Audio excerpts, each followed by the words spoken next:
It was the Hollywood romance everyone dreamed about. Two of the biggest stars of the 1970s, swept up in a whirlwind of passion, fame, and undeniable chemistry.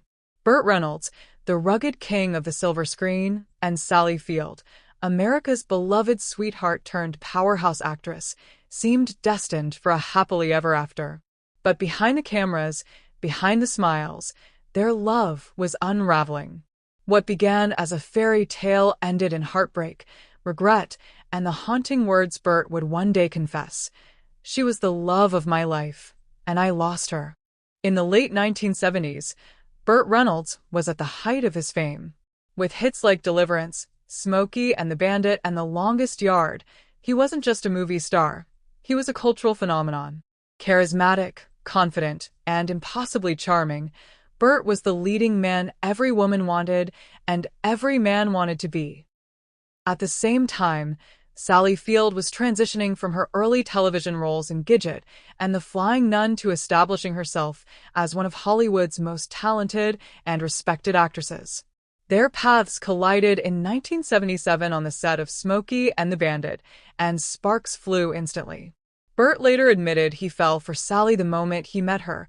Her talent, her beauty, and her spirited personality captivated him in a way no one else had. Sally, however, was cautious. Having gone through a failed marriage, she knew the risks of falling for Hollywood's most sought-after leading man. But Burt was persistent, and soon the two were inseparable. On screen, their chemistry was electric, making Smokey and the Bandit a massive success and turning them into one of Hollywood's favorite couples.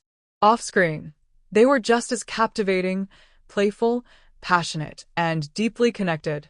They went on to star together in Smokey and the Bandit 2 and The End, solidifying their status as an iconic pairing. But behind the glamour, cracks were beginning to show. Burt's larger-than-life personality came with an equally large ego. Sally, fiercely independent and intelligent, often felt overshadowed. In later years, she would reveal that Burt could be emotionally manipulative and controlling, making her feel small despite her own rising success. The love was real, but so were the tensions. For 5 years, they tried to make it work, laughing, fighting, and making up, but the cycle took its toll. By 1982, the relationship had run its course, and they parted ways. Sally threw herself into her career, delivering powerhouse performances in films like Norma Ray and Steel Magnolias. Burt, heartbroken but outwardly resilient, moved on to other relationships, though he never truly let go of what they had. Years later, in a series of candid interviews, Burt made a startling confession. Losing Sally Field was the greatest regret of his life. He called her the love of my life and admitted he wished he had treated her better. His words carried the weight of years gone by, filled with longing for a second chance that would never come. Sally, while acknowledging the deep impact Burt had on her life, made it clear that returning to the relationship was impossible. The pain they had caused each other was too great, and she had long since moved forward. Still, when Burt's name came up, she spoke of him with a mixture of fondness and sadness, a man she loved deeply but could not remain with. When Burt Reynolds passed away in 2018 at the age of 82, tributes poured in from across the world. Sally Field's statement stood out, tender yet honest. She remembered the good times, the laughter, and the spark that had drawn them together, but she also acknowledged the heartbreak that ultimately defined their love story. Their romance remains one of Hollywood's most memorable, a blend of passion, glamour, and tragedy.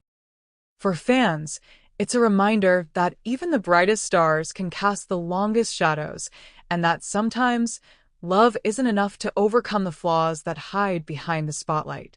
And so, Burt Reynolds and Sally Field's love story endures, not because it lasted, but because it didn't.